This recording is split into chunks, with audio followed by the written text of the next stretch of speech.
అందరికీ నమస్కారం. కే స్టేషన్ కి స్వాగతం. ఈరోజు కథ బంగారు దొంగ. కథ విన్నాక మీరే చెప్పండి దొంగ ఎవరు అని. ఇంకెందుకు ఆలస్యం, రండి కథ విందాం.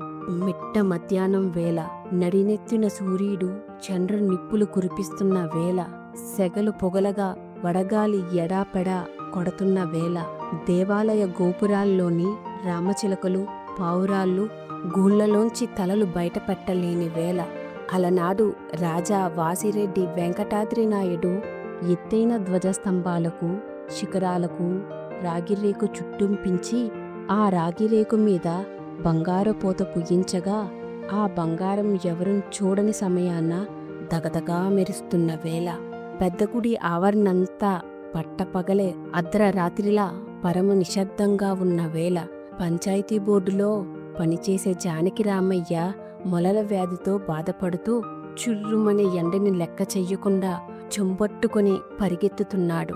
ఆ పరుగులో తన చెప్పులు కిర్రు తప్ప మరేవి వినిపించని సమయాన్న ఎక్కడ్నుంచో బర్ర్ బర్ర్ అన్న శబ్దం, మళ్ళీ బర్ర్.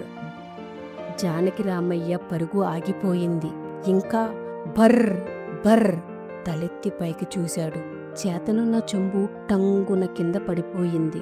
ఓ నల్లటి జీబు తలవాడు ధ్వజస్తంభానికి ఊదిన బంగారం మీద మెరుపు కాగితంతో రుద్దుతున్నాడు.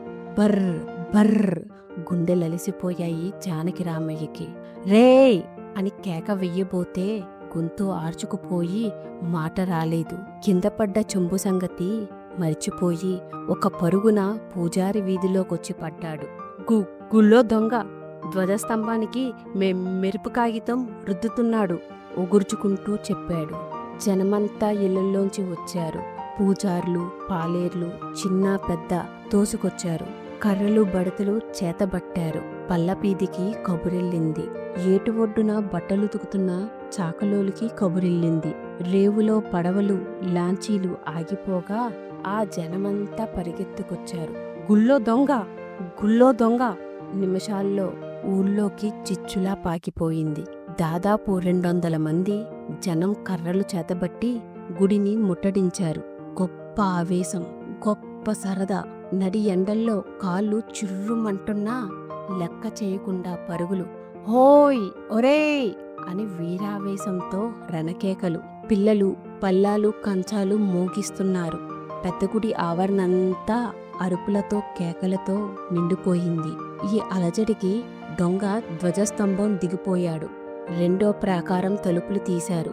దొంగ పారిపోకుండా 2 ప్రాకారంలోని చిన్న గుళ్ళన్నీ వెతకాలన్నారు. జట్టులు జట్టులుగా విడిపోయారు.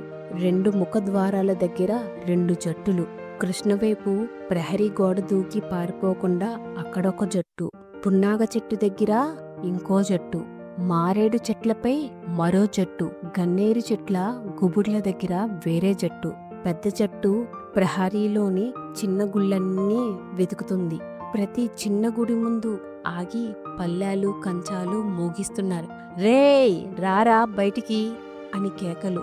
గుడి లోపలికెళ్ళి చూసొచ్చి కాలభైరవుడి గుళ్ళో లేడు, కుమారస్వామి గుళ్ళో లేడు, చండీశ్వరి గుళ్ళో లేడు అని అరుస్తూ ఎప్పటికప్పుడు వార్తలందించటాలు. రెండో ప్రాకారమంతా గాలించారు. దొంగ దొరకలేదు. పదండ్రా పై ప్రాకారానికి. హోయ్ హోయ్ అరుపులు కేకలతో జనమంతా పై ప్రాకారానికొచ్చారు. ప్రతి చిన్న గుడి గాలించారు. ప్రతి రాయి వెనక వెతికారు. ప్రతి మూలా చూశారు. ప్రతి గుబురు కదిలేశారు. ఎట్టకేలకు వినాయకుడి గుళ్ళో విగ్రహం చాటున దాక్కున్న దొంగని పట్టారు. పట్టి పట్టడంతోటే నల్లగా చింతముద్దలా ఉన్న దొంగని జుట్టు పట్టుకు బయటికి లాగారు. చెల్లు చెల్లుమని చంపలు పగలగొట్టారు. పడీల్ పడీల్మని తన్నారు. నరాలు విరగదీశారు. వెన్ను పగిలేటట్టు కుమ్మారు. మిట్టల మీద నుంచి జరజరా ఇడుచుకొచ్చి జమ్మి చెట్టుకు మోపుతో కట్టేశారు. ఊరంతా కదిలొచ్చింది దొంగని చూడ్డానికి. ఆడవాళ్లు పిల్లని చంకల వేసుకుని పరిగెత్తుకొచ్చారు. ఎలుగుబంటిలా ఉన్నాడు దొంగ, పందికుక్కులా ఉన్నాడు దొంగ. ఒక్క పలుకు లేదు, ఒక్క మాట లేదు. ఒళ్ళంతా గీరుకుపోయి నిత్తురోడుతుంటే కళ్ళప్పగించి చూస్తున్నాడు దొంగ. వచ్చిన ప్రతివాడు దొంగని కొడుతున్నాడు. చిన్నపిల్లల సైతం సరదాకి వెళ్ళి తన్ని వస్తున్నారు. తిట్టని ఆడది లేదు, ఉమ్మేయని మనిషి లేడు. ఊరు పెద్దలొచ్చారు. భూషయ్య, రామయ్య, అవధాన్లు మొదలైన వారు. గుళ్ళో దొంగతనం చేస్తావేంట్రా లంకొడక, మూకుతో చెల్లుమని కొడుతూ తిట్టాడు భూషయ్య. దొంగ ఒంటి మీద కరులు తేలాయి. దేవుడు సొమ్ము తింటే కుక్కవై పడతావ్రా అంటూ అవధాన్లు గారు మొహం మీద గుద్దాడు. దొంగ బల్లుమని నెత్తురు కక్కాడు. చస్తాడు నాయాలు అంటూ రామయ్య కర్రతో మునికల మీద కొట్టాడు. దేవుడికి ప్రతివాడు తన చేత్తో ఓ మారేడు దళం వేసినట్టు అక్కడికొచ్చిన ప్రతివాడు దొంగని ఓ దెబ్బ పీకారు. నల్లటి జీబుతల దొంగ శరీరమంతా కరులు తేలి అక్కడక్కడ నెత్తురు కారుతుంది. గాజు బుడ్డలాంటి వాడి కళ్ళు మూసుకుపోతున్నాయి. పోలీసోళ్ళు కేసద్దామా వీణ్ణి అన్నారు ఎవరో. రాత్రిల్లా కట్టిపడేసి కీళ్ళెరగదీసి పంపిస్తే సరి, మా పాలేల్ని కాపలా పెడతాలే అన్నాడు ఊరి పెద్ద భూషయ్య. వాడు దొంగ, వాణ్ణి కొట్టాల్సిందే, నరకాల్సిందే, మొక్కలు చెయ్యాల్సిందే, కాకులకి గద్దలకి ఎయ్యాల్సిందే. దేవుడు సొమ్ము దొంగతనం చేశాడు, కుక్క జన్మెత్తుతాడు, పందిగా పుడతాడు తిట్టుకుంటూ జనమంతా వెళ్ళిపోయారు.